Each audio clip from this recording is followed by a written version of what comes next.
A lot of models for Muslim women to go out into their communities, wherever they want to live and wherever they go, to empower themselves and others and to inform the mainstream community what Islam really is all about. So we have PowerPoints, we have materials that we share, we do training of women, and my favorite one is, Prophet Muhammad Sallallahu Alaihi Wasallam, he actually broke all the taboos. He married a woman who was already married, she was 15 years his senior, she was his boss. She was a businesswoman, so there you are. I think our Prophet Muhammad Sallallahu Alaihi Wasallam was more progressive than a lot of the men here. In fact, he led the women's liberation movement. If you hear he says there are 3 women you need to look up to, and the name she recites is Maryam, Asiya, and Fatima.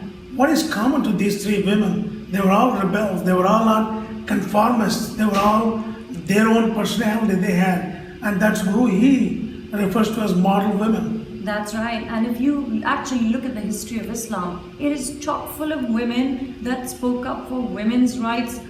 In America, the woman got the right to vote in 1920. Muslim women for 1500 years have had the right to own property.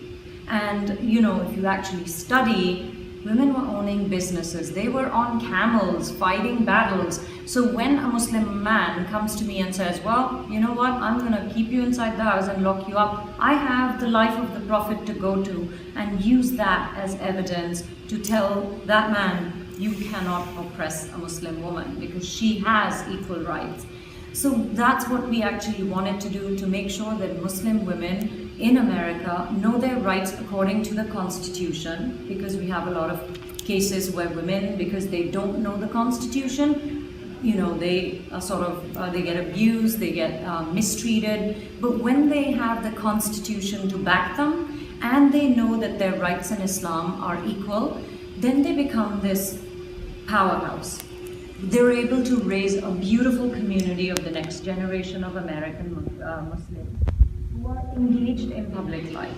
And that is the movement that we have created. And I would urge all your viewers to actually go to the webpage that we have. It is American Muslim Women's Empowerment Council. I know it's a bit long, but it's amwec.com.